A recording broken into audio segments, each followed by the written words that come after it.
Over the last couple of months, we have come far enough into the Gospel of Luke together that there are some repeated themes that you will begin to recognize. Luke wrote this book so that some things would ring a bell as you read them.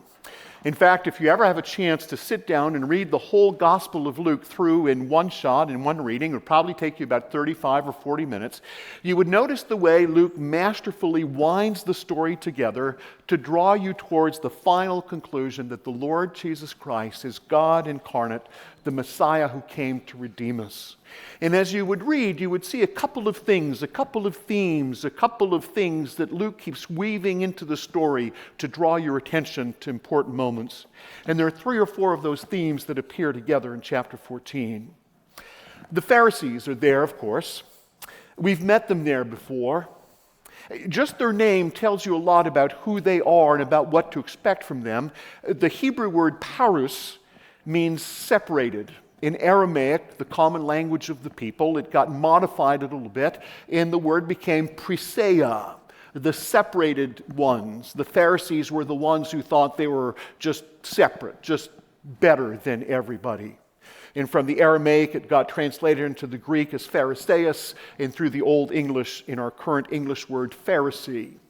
And so much are they known for their reputation that still today, Pharisee is a word in the common language. When you accuse somebody of being a Pharisee, you know they're strict and observant and just they follow the rules beyond what's expected. At the heart of their theology of extreme separation, though, there was a kernel of truth. They believed that the reason God had allowed the Roman invaders to conquer Israel is because God's people had disobeyed. They knew from the Old Testament that this is why it had happened before. When the Babylonians and the Assyrians and the Egyptians had conquered them, this had happened because they had disobeyed the law. And they realized that the Romans were there on their territory as conquerors because they had not followed the law. And from this kernel of truth, they had eventually developed this interesting belief. The rabbis taught that if ever Israel was able for one single day to perfectly keep the law, that the Messiah would come. They thought that's what they needed to do for the Messiah to arrive. The Messiah that was promised in the Old Testament, they thought, he is going to come if ever they were able for one complete 24-hour period to completely, exactly, minutiously keep all of the details of the law. The deep irony, of course, is that as the Pharisees are trying hard to keep the law in every detail so the Messiah would come, the Messiah was there, and they missed him. And not only did they miss him, but they accused him of breaking the law. So the Pharisees appear in chapter 14. The other recurring theme we'll recognize in the passage today is the question of the Sabbath. For the 3rd time already in the Gospel of Luke, the Pharisees have a dispute with Jesus about how to keep the law. It's going to focus on the Sabbath and whether or not it's allowable for somebody to heal on the Sabbath. Now, this is incredible. This is going to be the 3rd time the Lord Jesus heals somebody on the Sabbath. You almost think the Lord Jesus is trying to pick a fight. He's trying to push the issue because he wants to make a point. For the Pharisees, the keeping of the Sabbath had become critically important for several reasons. First, the Romans had limited a lot of their other freedoms of worship. There are a lot of other things that the Pharisees and the Jews wanted to do as part of their religion that they couldn't because the Romans were there. They were very tightly controlled. But there's one thing they couldn't control. It's a strict observance of the Sabbath. Culturally, they also liked the Sabbath because it made them different from all of the other pagan people. The Romans didn't keep the Sabbath. The Greeks didn't keep the Sabbath. Nobody else kept the Sabbath. And for them, the Sabbath was kind of like a way of setting themselves apart. We're better than everybody else. We're different than everybody else because we keep the Sabbath. But most importantly, the Pharisees loved the Sabbath because it gave them an opportunity to show off. They would outdo themselves in trying to prove how holy and how devout they were. They did this with 2 things. They did this with the payment of the tithes, and they did this with the Sabbath. At one point, when Jesus criticizes the Pharisees, he actually almost praises them for the way they gave the tithe. They just didn't give 10%. they went out of the way to make sure they gave 10%. They grew seeds and herbs in their garden. They grew cumin seeds and coriander seeds. Now, anybody else would look at the seeds they grow in their garden, and if they had a pound of coriander seeds, they would give 1/10 of a pound of coriander. The Pharisees weren't satisfied with that. They would actually count the coriander seeds to make sure that they'd given exactly 1/10 of every coriander seed to the Lord. And with the Sabbath, they went out of their way, and they had meticulously legislated what you could and could not do on the Sabbath. Now, I should tell you, you might be surprised, but the Pharisees weren't the worst in their extreme Sabbath keeping. There was another group called the Essenes. We know about the Essenes because they were at the community in Qumran. They were hidden out in the caves just surrounding Jerusalem, and they did us a great favor by producing and preserving the Dead Sea Scrolls. But the Essenes kept the Sabbath even more meticulously than did the Pharisees. The Essenes, actually, their observance of the Sabbath was so strict, their dictates actually specifically laid out that if one of their animals fell into a ditch on the Sabbath, they weren't allowed to fish him out of the ditch. Their rules at Qumran actually said that if one of their cattle was giving birth on the Sabbath, they weren't allowed to help. You couldn't do the work required to save the life of an animal on the Sabbath. Now, this will come up in our text today, but even the Pharisees thought that was a little extreme. The Pharisees thought, well, if there's a life at stake, then maybe it's okay. So the Pharisees are here in Luke 14. And the Sabbath is here in Luke 14. And again, for the third time, Jesus is going to heal on the Sabbath in Luke 14. And there's another piece that Luke likes bringing into it, and maybe it's appropriate because we're going to have a good, nice meal today with the AGM. The other thing that Luke liked is meals. I've told you before, when you go through the Gospel of Luke and the book of Acts, if you see somebody praying or you see somebody eating, you know that something important is about to happen. So today in Luke 14, they're having a meal together. And it's the Sabbath. The Pharisees have invited Jesus for a meal. At first, well, this is kind of cool. They're theological opponents. They have a lot of bad conversations, but they must be good people. They've invited him for a meal. Well, there's an ulterior motive here. There's a reason he's been invited for this meal. Luke 14, and I'll just read for you verses 1 to 11. One Sabbath, when he went to dine at the house of a ruler of the Pharisees, they were watching him very carefully. And behold, there was a man before him who had dropsy. And Jesus responded to the lawyers and Pharisees, saying, "Is it lawful to heal on the Sabbath or not?" But they remained silent. Then he took him and healed him and sent him away. And he said to them, "Which of you, having a son or an ox that has fallen into a well on a Sabbath day, will not immediately pull him out?" And they could not reply to these things. Now he told them a parable to those who were invited when he noticed how they chose the places of honor, saying to them, "When you're invited by someone to a wedding feast, do not sit in a place of honor, lest someone more distinguished than you be invited by him.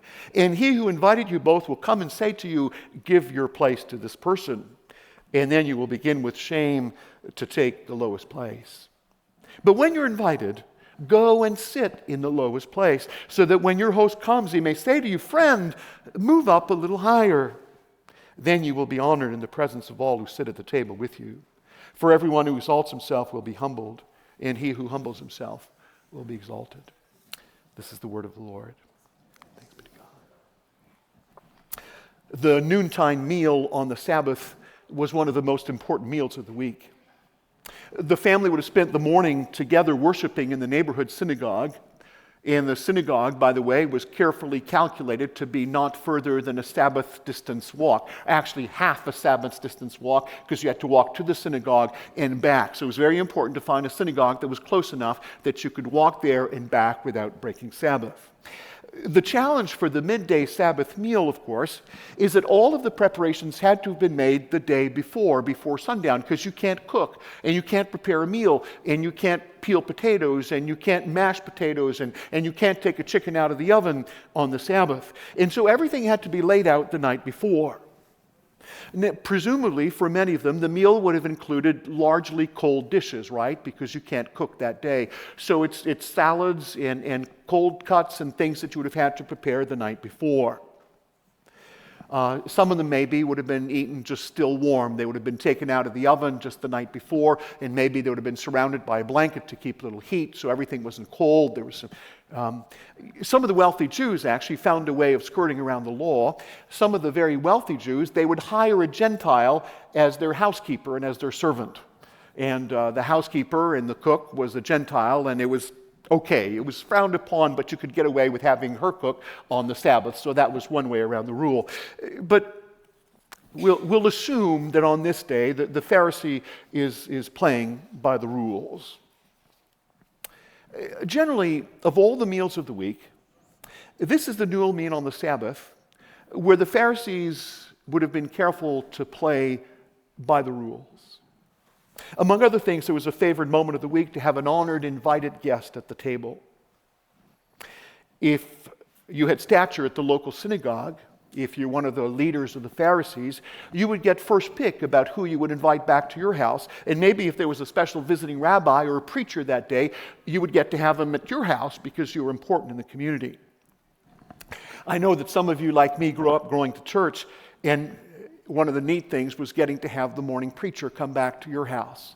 I used to love when we had visiting missionaries at the little assembly in Granby because my mom and dad often would have the missionary back. My mom, before she became a pastor's wife, really wanted to be a missionary in Africa, and she was always captivated by this. And I can't tell you how often on Sunday afternoons at lunchtime we would have 3 or 4 missionaries sitting around the table with us. And when evening came, when we realized it was almost time to go back to the evening service, we would realize that we'd spent the whole afternoon together around the table talking about the Lord's work and about the church and about ministry. Those were privileged moments. And they were for these devout Jews. And on this Sabbath day, this ruler of the Pharisees has invited Jesus back to his house after the morning service at the synagogue. Maybe Jesus had been the special invited speaker at the synagogue. We don't know. The text doesn't say. But it is not an honor or an act of kindness. It is a trap. They're trying to catch Jesus breaking the law so they can accuse him. And we're told right at the onset that they were watching him carefully. And as Luke does so well throughout the gospel in the book of Acts, he uses a little tongue-in-cheek humor here. They've invited Jesus on a Sabbath day to this Pharisee's house, and lo and behold, by some twist of coincidence, there's a handicapped man sitting in front of him. Who would have thought? How unexpected is this? What a coincidence.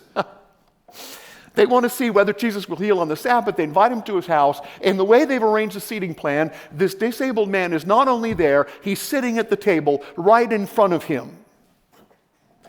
Can you spell the word trap?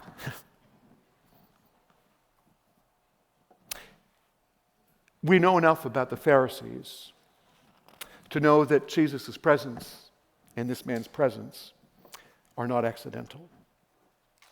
What is perhaps more striking is the condition that this man suffered from. Our English text uses the word dropsy. Now, as he does both throughout his gospel and the book of Acts, Luke, who is a doctor, is very, very specific about medical conditions. This English word dropsy that we've got comes from the Greek word for what was a form of edema. Bodily edema is the excessive accumulation of fluids in the tissues and in the joints and in the organs. Often it comes from a cardiac deficiency or a problem with the lungs. Either your heart can't pump the blood fast enough or your lungs aren't working well enough to bring air and to oxygenate the blood. So there's a swelling of the body from the buildup of fluids, and the fluids build up in your internal organs and in your extremities. It limits your mobility. It limits your work. Breathing becomes difficult because of the buildup on the lungs and the internal organs. And then the excess fluid begins to drain in disturbing ways. You're constantly coughing up mucus from your lungs, you have a constant runny nose, and there's awkward draining from other parts of the body. This condition was considered to make you ceremonially unclean. It was a close second to leprosy. The rabbinical tradition actually put edema in a different category than leprosy. The rabbis thought it was possible that you would get leprosy through no fault of your own, but they thought if you have edema, it's because you've done something wrong.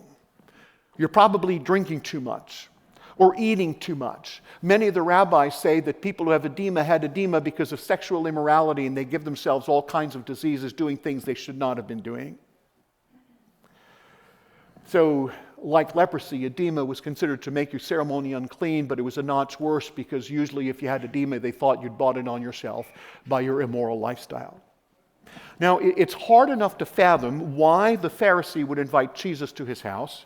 It's hard enough to fathom why the Pharisee would invite to his house this disabled man, but he actually went as far as inviting this man who was considered ceremonially unclean into his house to share a meal with him and with Jesus. This is how badly he wanted to trap Jesus.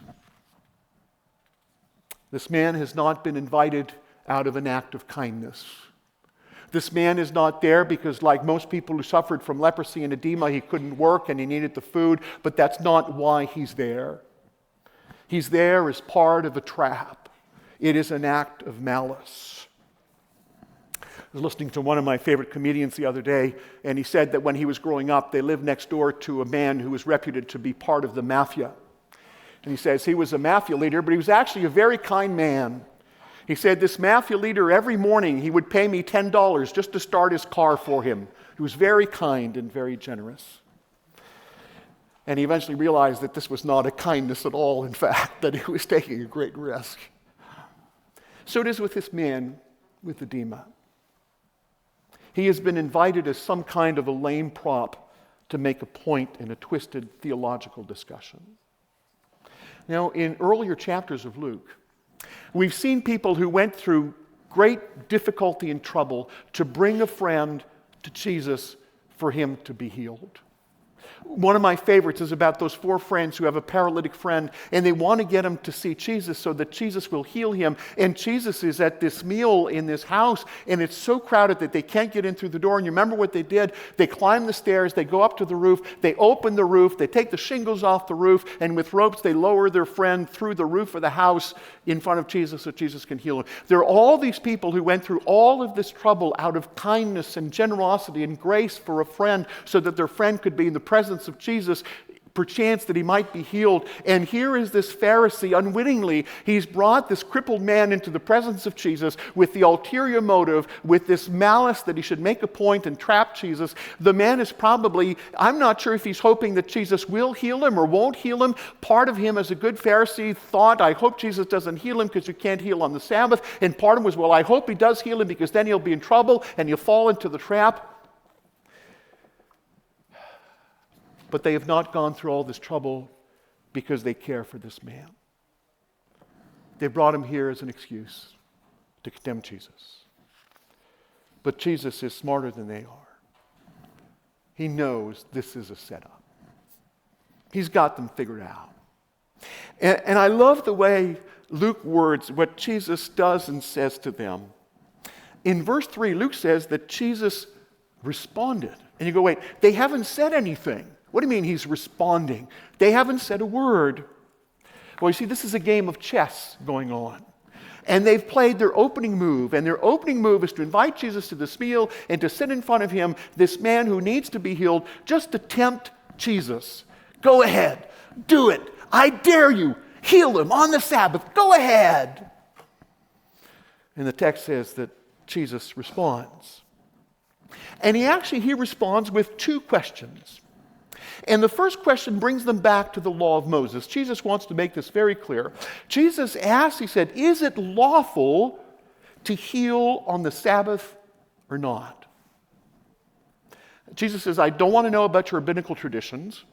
I don't want to know about all the stuff you've added. He says, according to the law, is it lawful? What did Moses say? According to Moses, is it okay to heal somebody on the Sabbath?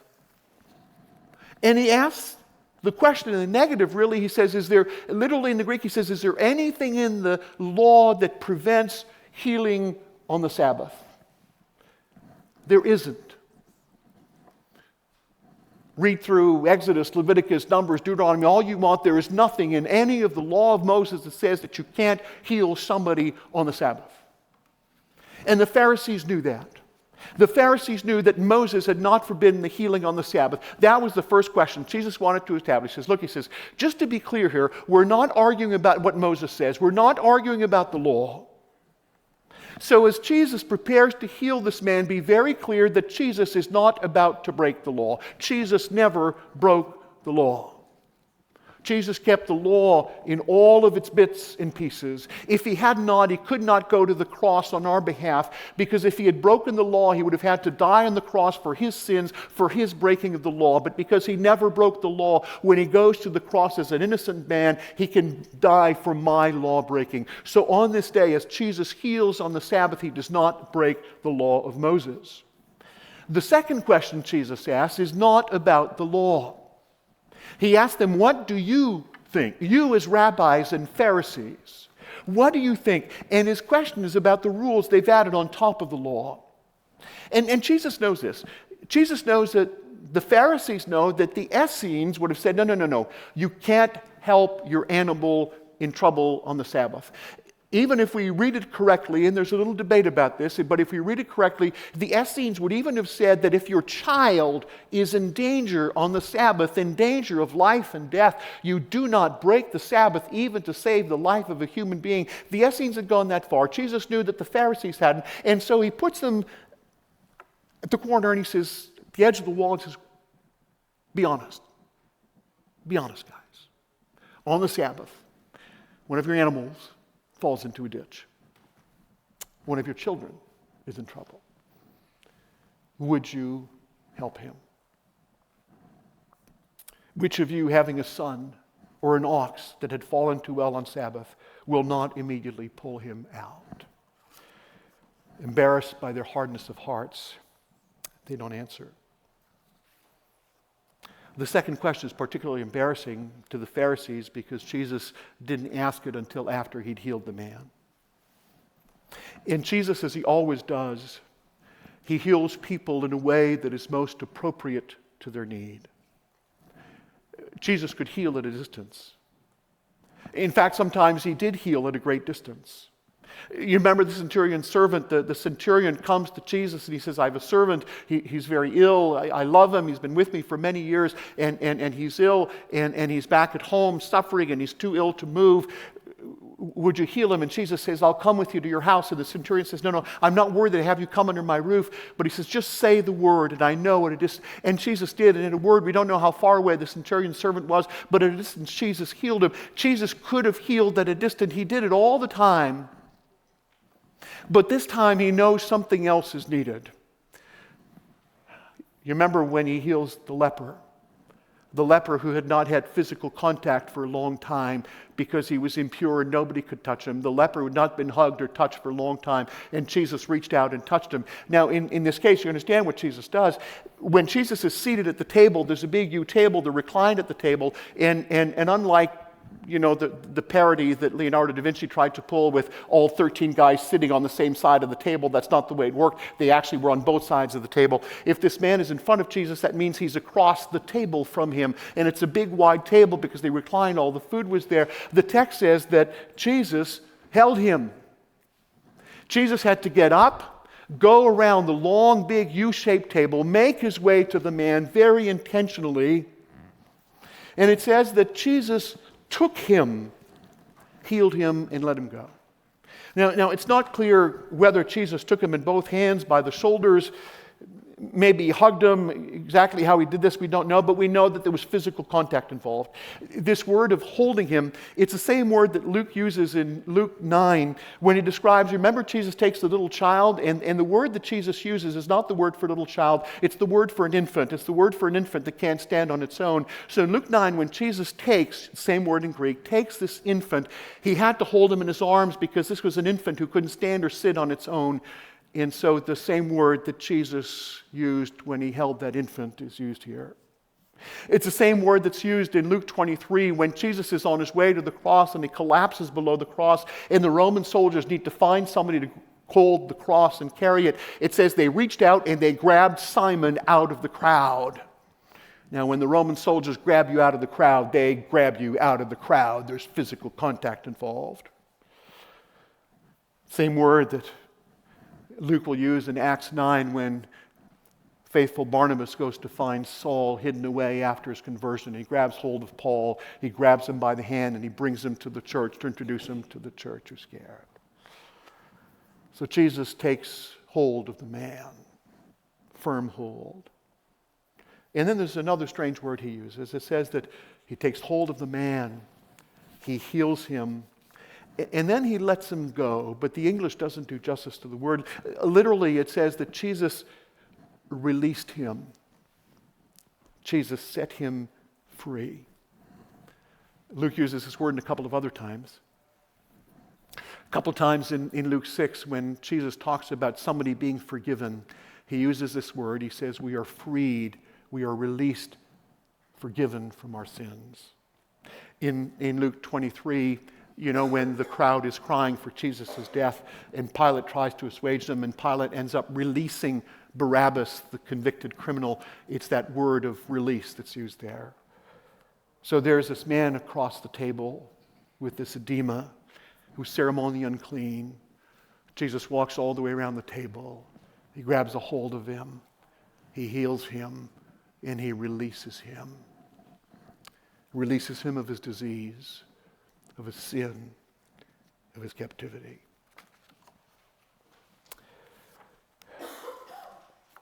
And then strangely, Jesus follows up with a cute little parable that almost doesn't seem to fit. Jesus says, if you ever get invited to a wedding feast, and when you go there and you're not sure where you're supposed to sit, don't go immediately to the table of honor.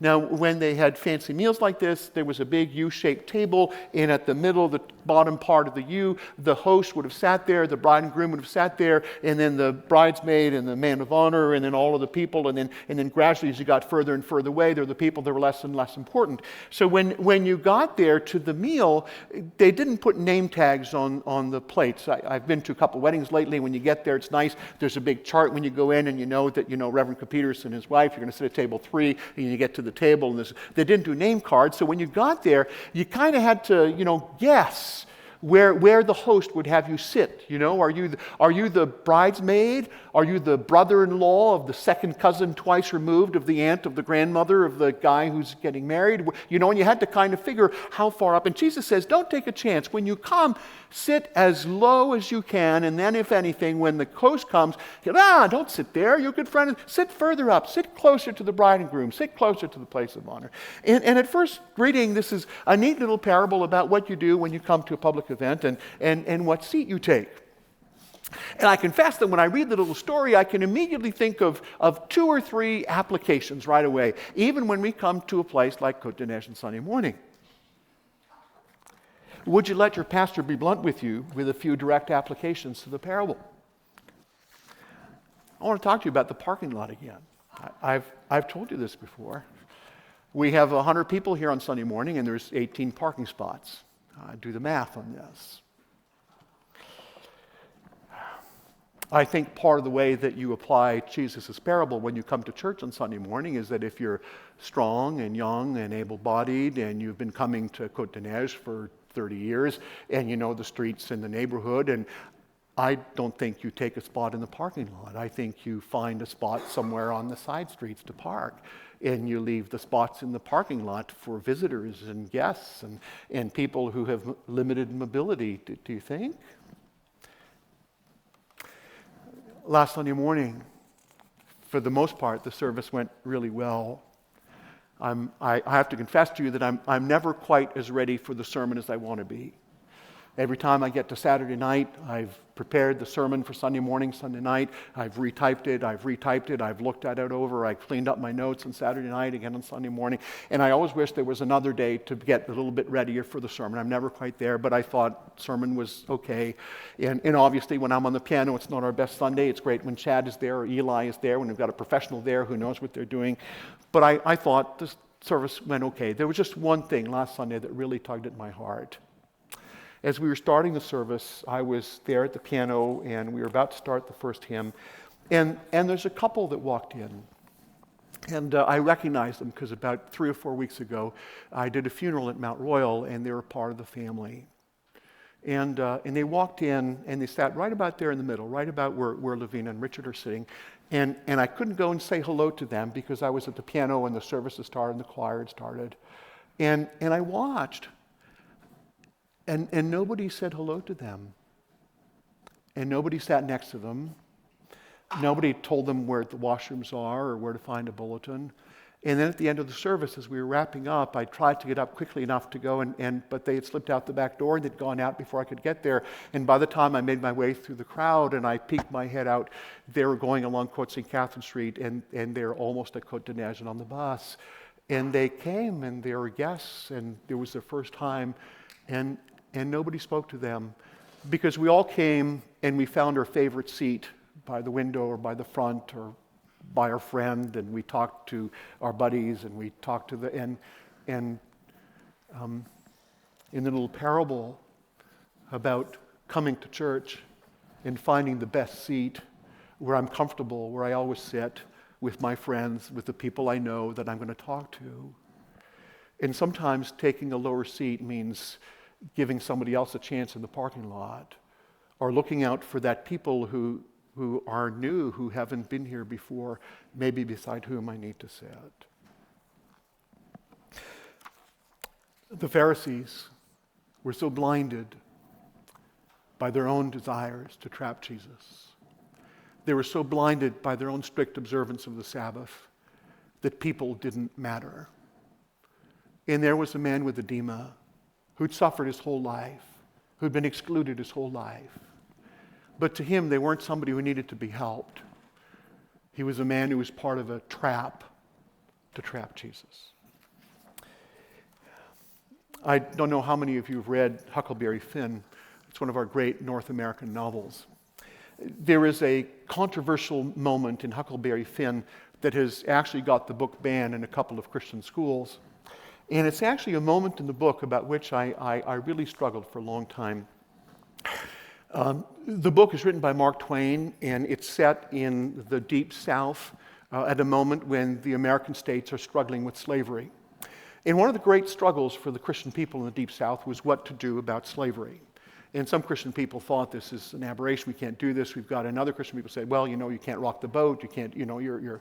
And Mark Twain, unfortunately, we think never came to faith. One of the things that really kept Mark Twain from coming to faith was the way Christian people did not respond as they should have to the issue of slavery. And in the story, Huckleberry Finn, Huck, who the book is named after, is a young boy, and he's been essentially orphaned. His mother has passed away. His dad is a no-good alcoholic, and he lives life on his own, sort of on the edge of town. And there are a couple of good Christian ladies in the community, and they want Huck to go to church. They want Huck to go to school, because if he goes to school, he'll learn to read, and then he can read the Bible, and then he can find out how to be a good Christian. This is what they want for him. And as he has these conversations with these old ladies, he befriends Jim, who is a runaway slave, a black runaway slave. And Huck builds a friendship with Jim. And these old, good Christian aunts tell Huck that they know what he should do with the runaway slave. He should turn him in. That's what you do with runaway slaves if you're a good Christian. And Huck wrestles through the book about what he should do with his friend Jim. And at one point in the book, he has this critical moment, and this is the moment in the book that got it banned from many Christian schools and libraries. At one point, as Huck struggles with this, and these old ladies tell him, if you help Jim break out of slavery, the Lord will send you to hell. And at this really critical moment in the book, as Huck is reflecting over what to do, he finally prays to the Lord. He says, Lord, send me to hell if you have to, but I'm helping Jim escape out of slavery. And the two of them get on a raft, they go down the Mississippi, and he tries to get his friend Jim. Now, it's controversial, and I have to admit, the first time I read it, I thought, how could you do this? How could you say to the Lord, send me to hell, but I'm going to help this person? And as I struggled with this, it struck me that there are two people in the Bible who do this. At one point, as Moses is bringing the children of Israel across the desert to the promised land, and they are misbehaving so badly that repeatedly God says, Moses, stand out of the way. I'm going to take them out, and I'm going to start a new nation just from you. I'm giving you a chance. And at one point, Moses actually says, Lord, if you need to, take my name out of the book of life, but save your people. And in the book of Galatians, I believe, when Paul is struggling with the future of his people, of Israel that he loves, at one point he says, Lord, if it would help them to come to faith in you, let me be cursed instead of them.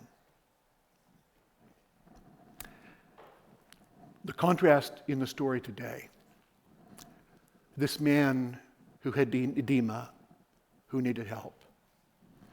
Jesus was so concerned, so caring, loved him so much that he was willing to come to this difficult meal where he knew they were going to try to trap him, where it would be an awkward, uncomfortable meal. He was willing to have this nasty theological conversation because he felt this man needed that help.